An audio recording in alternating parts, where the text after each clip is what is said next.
How can you get your age so wrong? Oh no, what a shame. What a shame. Here I was preparing a special episode of the show to mark Meghan Markle's 45th birthday. I've got Link Lauren, one of Meghan Markle's biggest supporters in the United States of America, and we were just going to celebrate how this lady has turned 45. And Link, it's just such bad news because all of a sudden, this birthday, this 45th birthday, has turned into an absolute disaster for Meghan Markle.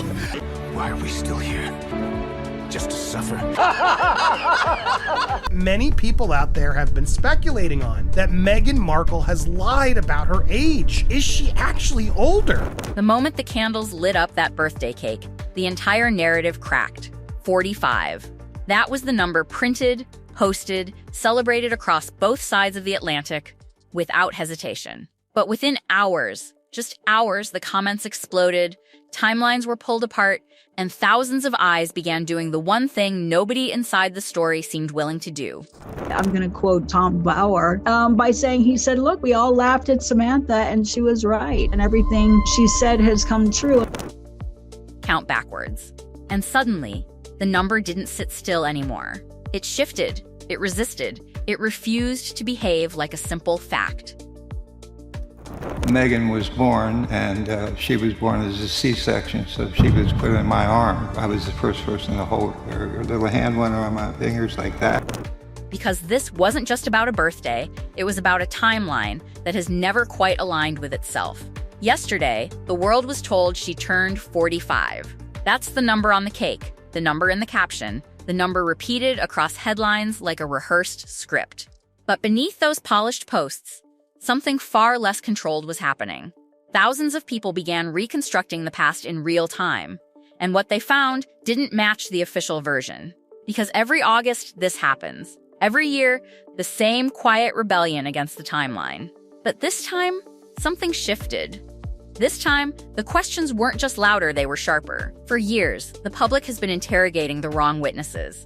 The father, the half-sister, the classmates, the yearbooks, even that infamous 1997 magazine page dragged out like evidence in a courtroom that never adjourns. Every angle examined, every document dissected. And yet, the one person who could end this in seconds has never been asked. Not once. Not in 8 years of documentaries, books, court filings, and a multi-million-dollar Netflix series. Not the father, not the sister, the mother.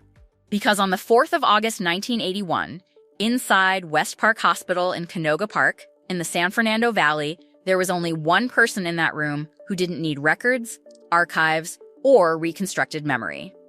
Doria Ragland was there. Not nearby, not waiting. There. And in 45 years, no one has put a microphone in front of her and asked the simplest question in this entire saga. What year was your daughter born? That silence isn't just unusual, it's strategic. Because everyone else in this story operates on fragments. She holds the origin. And when you begin lining up what the rest of the family has actually said, written, recorded, filed, the cracks deepen. Samantha Markle, the half-sister who positioned herself as the corrective voice, published a book meant to set the record straight.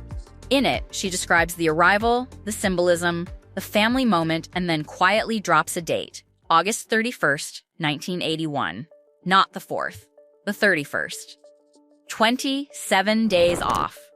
Not a minor typo in a casual interview, a printed claim in a book designed to establish truth. The year matches, yes, but the day doesn't. And in a story this scrutinized, that's not a slip, that's a fracture. Then comes the legal filing. A document meant to withstand scrutiny, to survive cross-examination, to exist as fact. In it, Samantha states a 17-year age difference between them. 17, clean, simple, final, except it isn't. Because Samantha was born in November 1964. Count to August 1981, and you don't get 17. You get 16 years and 8 months. Round it up. In a legal complaint. About her own sister. That's not just imprecision, it's distortion under oath-adjacent conditions. And then, the most unexpected piece, Meghan's own words. A private 2018 email, later revealed in court, where she describes her father's other children as 15 and 17 years older when her parents separated. Except the math collapses instantly. Samantha, born in 1964, is the elder. Thomas Jr., born in 1966, is younger. Yet in her own account, the order flips. The older becomes younger. The numbers shift again. Even the fact-checkers who compiled this evidence acknowledged it in print, clearly slightly confused. Slightly, that word does a lot of work. So now the pattern is unavoidable. A book with the wrong day. A legal filing with a rounded gap. A private email misordering siblings. And a fact-check that records all of it, then stamps false at the bottom as if that closes the case. But it doesn't. Because documents don't erase contradictions, they preserve them. And every contradiction adds weight to the one question nobody has asked the one person who doesn't need paperwork to answer it. And hovering beneath all of this is the theory that refuses to die. The one dismissed, mocked, debunked, and still repeated. That she wasn't born in 1981 at all. That the real date sits somewhere in 1976 or 1977. A theory built on old magazine references, classroom timelines, visual comparisons. But here's where it becomes dangerous. Not because it might be true, but because of what it would mean if it were. Because the official timeline is precise. The parents meet in 1979. A whirlwind 6-month romance. A wedding on December 23, 1979, at a temple on Sunset Boulevard. A monk in orange robes. She's 23, he's 35. Then, 19 months later, a daughter arrives in August 1981. Clean, linear, believable, but shift that birth to 1977, and the entire structure collapses. Now the child exists before the meeting, before the romance, before the wedding, before the introduction. Not just a different date, a different story entirely. A timeline that can't coexist with the official version. That's not a discrepancy. That's a rewrite. And through all of it, one figure remains untouched, unchallenged, and critically unheard. Doria Ragland. Born September 2, 1956, in Cleveland, Ohio, 24 years old on August 4, 1981, turning 25 just 29 days later. First child. First birth. A moment no mother forgets. Not the age, not the hour, not the room. And yet, in 8 years of relentless global coverage, she has never said the number out loud. Not once. And that silence is where the story tightens. Because everyone else has a motive. The father, the sister, the commentators, even the audience. But the mother? She has none. No book to sell. No lawsuit to win. No narrative to protect publicly. Which makes her not just the missing voice, but the cleanest witness. So why hasn't anyone asked her? And more importantly, what happens when someone finally does? The deeper you go into this story, the less it becomes about one birthday, and the more it becomes about a family, where every important date seems to carry two versions. Because just when you think the debate has reached its limit, another timeline appears, one that doesn't concern Meghan's own birth at all, but another birth that should have been equally straightforward. Instead, it has generated years of questions, endless online debates, and a level of scrutiny that refuses to disappear. Suddenly, the pattern isn't isolated anymore. It's repeating itself. One of you noticed it immediately, and the comments poured in faster than almost anything we've covered. People weren't talking about royal protocol or palace politics anymore. They were talking about hospital rooms, medical procedures, and details that simply didn't sound right, according to the version that entered the public record. Candles were carried into a hospital room while Sanskrit chanting played in the background.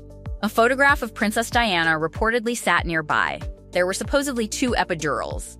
Then, only around 2 hours after giving birth inside a central London hospital, the new parents were said to be on their way home. For many people watching, that timeline became another mystery that refused to settle. The comments underneath that story weren't driven by gossip. They were driven by experience. Mothers compared it to their own deliveries. Medical professionals questioned parts of the account. One viewer wrote that giving birth in hospital at that age, after 2 epidurals, and then returning home within 2 hours simply didn't sound believable. More than 100 people immediately agreed. Another commenter challenged one specific claim outright, insisting that you cannot receive 2 epidurals the way the story suggested. Others ignored the medical details completely and focused on something far more unexpected. Did hospitals even allow real candles inside maternity rooms? Wouldn't that create an obvious fire risk? That question opened another strange door. The explanation offered later was that the candles were battery-operated rather than real flames. Instead of closing the discussion, that answer created another one. What kind of father packs artificial candles for a maternity ward? Why was so much attention placed on creating a perfectly staged atmosphere inside what should have been one of the most personal moments imaginable? The more people examined the details, the more the presentation itself became part of the mystery. Then comes the uncomfortable reality almost nobody says out loud. Every single one of those details came from exactly one source. One storyteller. One memoir. Prince Harry's own account. The candles, the chanting, the timing, the epidurals, the drive home, every major element originates from his version of events. And that raises an obvious question. Since when did everyone quietly agree that an autobiography automatically becomes independent evidence? Memoirs aren't courtroom testimony. They're personal narratives. They are designed to explain the author's life through the author's eyes.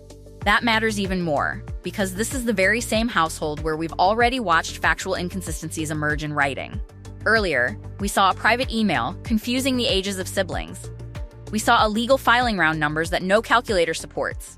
We saw a published book assigning the wrong birthday. None of those contradictions prove anything on their own, but together they establish something much more significant. Precision has not exactly been the defining characteristic of this family's public record. That doesn't mean every story is false. It means every story deserves to be examined with the same standard. And that's exactly where the conversation has slowly moved over the past several years. Not toward accusations, but toward verification. Because when multiple timelines require corrections, people naturally begin asking whether other timelines deserve another look as well. At this point, something even older returns to the surface. Long before becoming a duchess, long before royal titles and global headlines, Meghan herself discussed one subject that almost nobody quotes in full today. She spoke openly about age inside the entertainment industry. Her explanation wasn't emotional. It wasn't defensive. It was remarkably direct. She described Hollywood as a place where women are constantly told never to reveal their real age, because careers depend upon maintaining uncertainty. She explained that actresses face pressure to protect that number because opportunities can disappear once it becomes public. Those comments suddenly sound very different after everything you've just heard. So here we are. One official state index says one thing. A family book records another birthday. A legal filing introduces rounded mathematics.